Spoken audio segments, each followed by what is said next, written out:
Alright, so here's the road that you come in on to get to the mound site. But I'm driven into the pasture. That's my camera guy over there, Trey Vernon. And the property owner tells us that we can drive straight down that way. I don't know if you can see in the distance, there's another thing that looks like a mound down there. I'm going to go investigate that. But I'm going to drive down in here a ways and get close to the mound. But I just want to kind of give you an overview of what the mound property looks like from the edge of the property.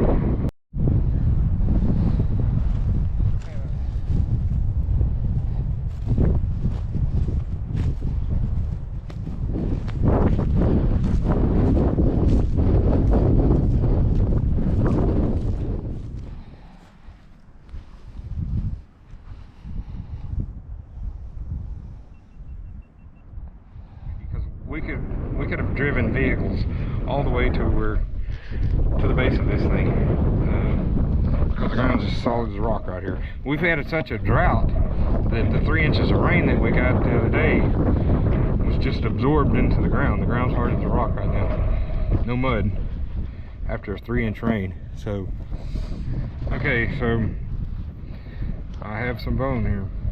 I'm on the very top of the mound. This piece is very brittle. It's very light, so I'm assuming it's very old, but I'm not able to identify exactly what kind of bone it is. This is an image from the creek, the small mound we saw driving in. I think Brent can do some zooming with this maybe, but just a good overview with him at the top there. Gives you a little perspective of the size of the site. Brent was saying, which we saw, several stones placed around the outside. I'm sure once some excavation's done, we can see if there's any pattern to that. And also, you notice this over here, I think he said there's a creek by it. Said Mondo needed some footage of some of the layers of the creek bank, so I'm sure we're going to get some of that.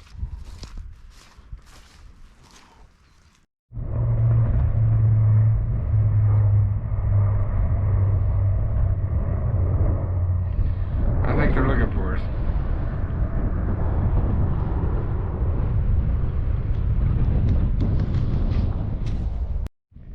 So I'm walking up to the secondary mound that I mentioned in the first video. The first time I was out here, I had said that the property owners were a little under the weather and it was windy that day. They had a cold and I didn't want to expose them to the weather too much and take up too much of their time that day, so I didn't walk over here, but I'm going to walk over here today and check this thing out a little bit. Okay, so I'm walking to the top of this rise. You can see the big mound behind me, and it looks like this thing is built right on the edge of the creek. There's the creek down below. So it drops down on both sides. I'm right on the very top and center of it right now, and right below me there's a creek. A lot of rocks stacked up here. It looks as if this is an old stone wall, and this barbed wire fence is modern fencing that's been put up, and it looks like we have some older or possibly ancient stone wall here on the creek bank. You find this a lot on the East Coast. There's miles and miles and miles of stone wall on the East Coast that was built by somebody, we don't know who. And I have found this in other places in Arkansas, and some people say the pioneers did it or it was done during the Civil War, but I believe some of the stuff is a lot older than what we think. It seems like the wall continues to run along this creek and maybe on out to the road, which is up here about a couple hundred yards. But you can tell this is deliberately placed stone. Probably stands about 3 feet high now. Well, there's obviously lots of stones. I guess they pulled out of the fields or whatever. I don't know if that's related to any of that up there, but they use that to make a wall. Goes back. Maybe some farmer, somebody did a while back. Don't know. Looks like it's been there a while.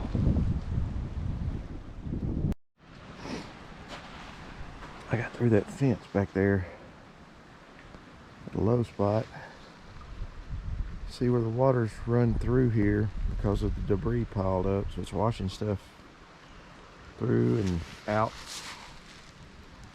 It's a silt, some material. I'm not really seeing type of material I'd want to see, but it really looks like a good place to find something like that. Find some interesting things though. I don't think it's anything.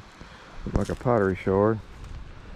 Don't find many rocks with nice indentions in them like that, but maybe it can be explained as something, I don't know. Just gonna keep going down through here. Okay, so I'm several hundred yards from the road. You can see the truck in the distance there, and that's close to where the road is. And I'm several hundred yards from the road, and we still got this rock wall that's running along this creek bank. So there was a lot of effort that went into building this wall.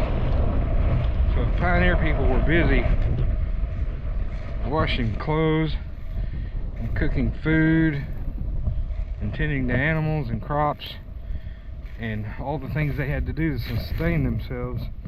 How much time did they have to build rock walls like this?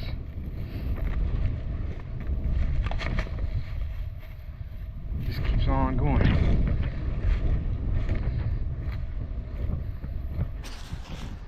Got cold last night. I don't know if you can make it out, but this pond of water here has an ice sheet on top of it.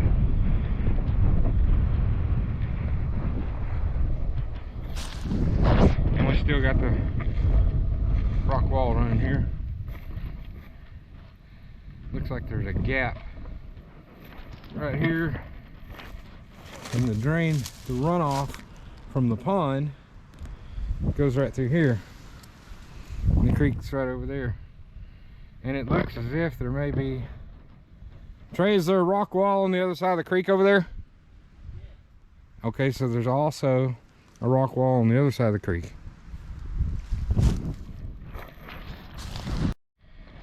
So here is the creek bottom. It's gravel, fist-sized rocks, and clear water. This is a creek that feeds into the Little Red River, which is a major tributary to Greer's Ferry Lake, which is about a 50-mile long lake.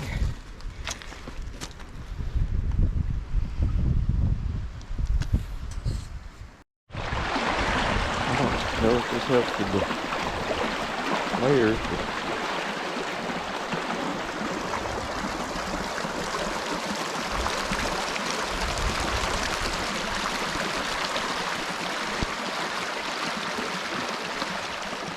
Yeah. I don't know. I mean, you see erosion patterns on rocks all over here, but that's just weird. Yeah. And I thought when I saw that might be a pottery shard, but it's not. Mm-hmm. It's, Well, that's interesting. A hole in that in there. Huh.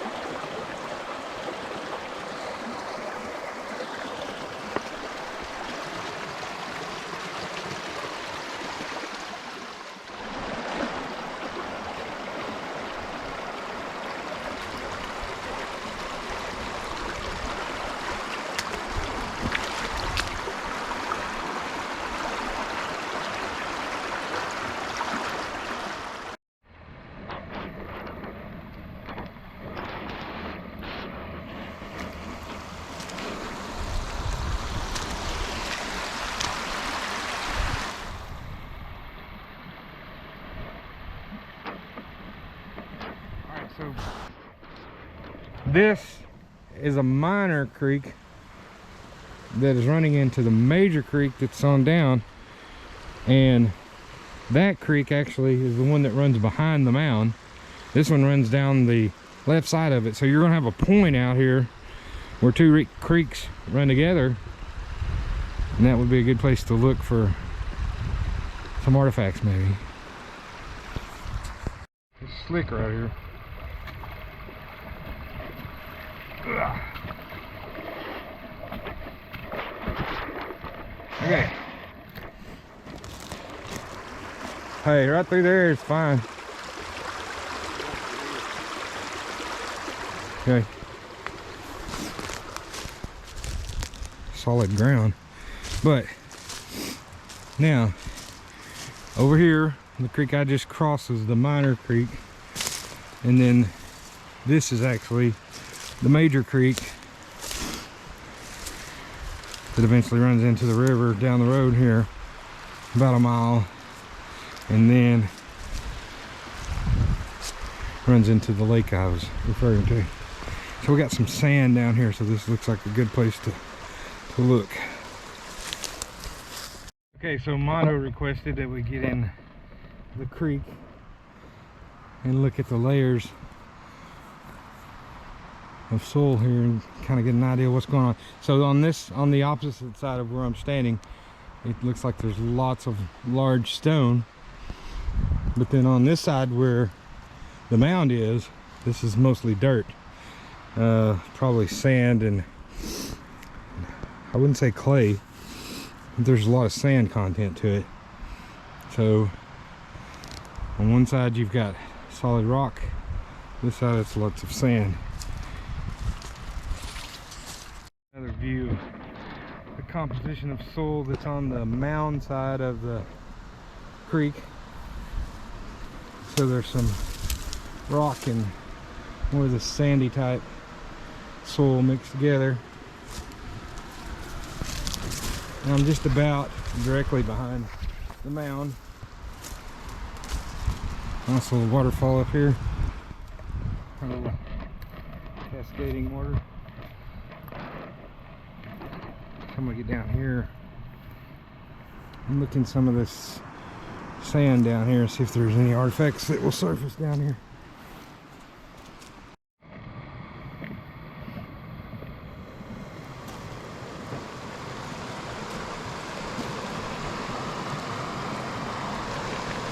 I'm starting to see some material that one might make an artifact out of. A projectile point, looks like there's some chert and invocalite.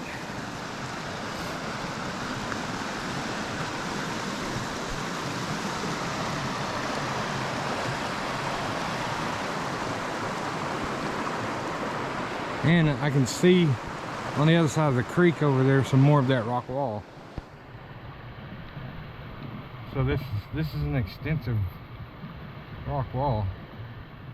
Now, on the back side of the pasture where the mound is, creek's over here behind us, and this rock wall still exists. And so, let's see, anyway, Trey is standing on the wall, and so this would be a quarter mile from the road, and this is on the back side. The other wall I was showing you was running down beside the minor creek, and this wall seems to run parallel to the major creek back here. So you can tell there's quite a bit of effort put into building this, because these are, I'll show you sizes of stone that we're talking about with my hand. So,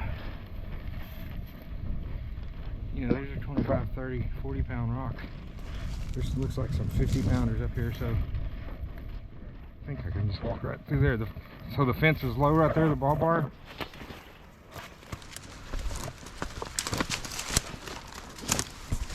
All right, so I just climbed over the wall and we're back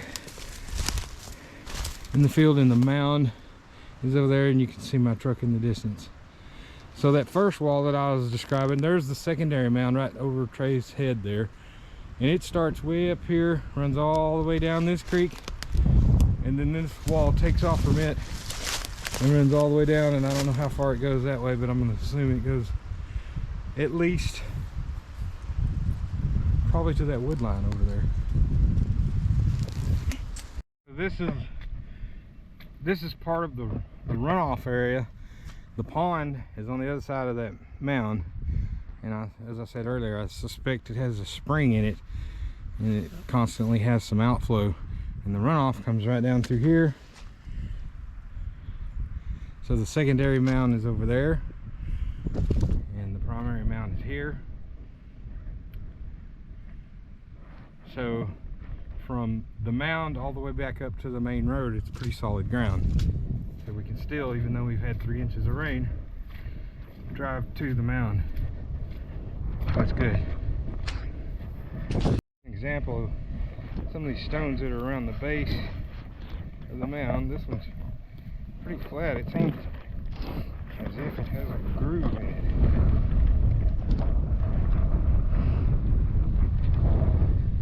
Can't make out any markings or anything. But there's my foot, so you know this stone will take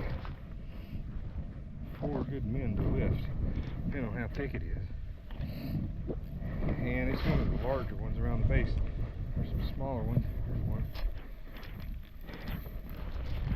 There's one over here.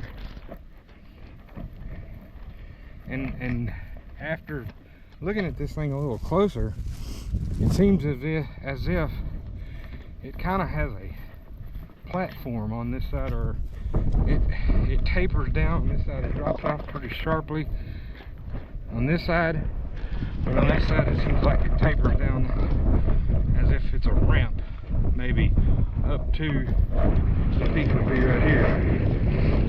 And so it looks like it's a possible ramp up this side, and then the secondary mound is over there.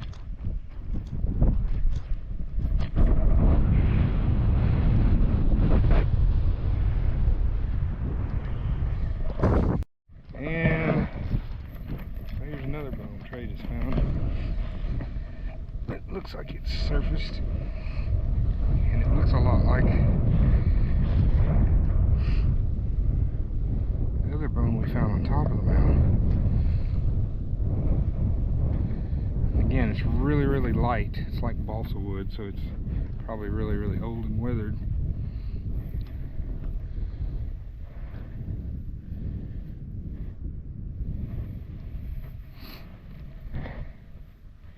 So here's some more of these rocks that are around the base. Here's another one. There's one here. There's one here. And it seems as if the rocks are about the same level. They're not all the way down to the base, but they're about 10 feet or so from the exact bottom of the mound.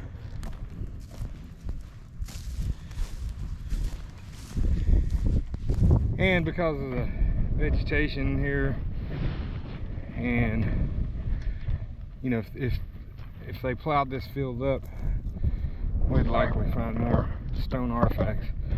But it's hard to find artifacts when you have turf like this. Alright, so we're getting ready to leave the mound site. We're going to go down the road a little ways, if we can get across the creek, to another place where the skull with the brass faceplate was found, and where the field is that they call the campground, where all the artifacts were found, like tomahawks and projectile points. We're going to go down there for a little bit, then we're going to drive up the road a little bit, check out a cave, grab some lunch, and head back.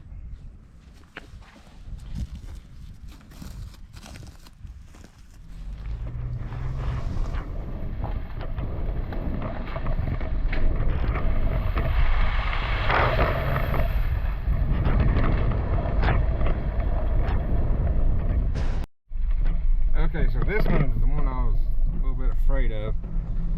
It doesn't look so bad right here, but on the other side over there it's kind of swift. And these things can pick you up and slide you down the creek, so Does it look somebody's been across that today, Trey? It does not. Well, I don't know. Yeah, it does on the other side. You see some water. Somebody's been over it. What do you think? In for a penny, in for a pound, brother. We'll try it. I'll hammer it if it gets bad.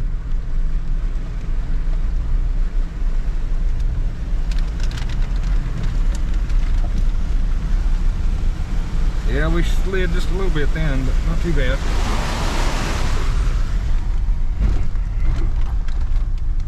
Back in our younger days, we just done it. We never worried about stopped it later. to ask about it. No. Okay, so once we cross that creek, then we come up on this ridge, and right here, and it seems as if someone's opened the gate.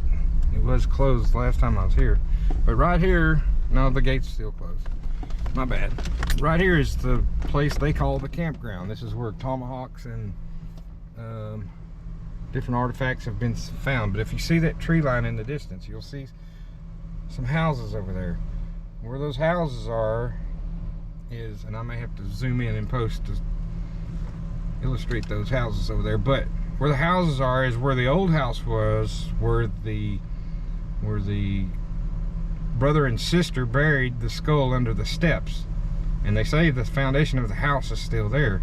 There's another house that's built on the place, and the people that own it is the sister-in-law to the lady that owns the Mound property. And then over in this direction, you can see pieces of a pasture beyond that tree line, and there's about 100-acre field there, and that's actually along that creek somewhere in that field is where the skull came from. And then there's also a creek that runs down this way on this tree line, and there's been artifacts found there. But then beyond these trees, there's a bluff, and there's some bluff shelter caves over there, overhangs, that probably have not been explored, that you would likely find artifacts in also. So there's a lot of stuff here working. Just back behind us, there's a place where there's some petroglyphs or rock art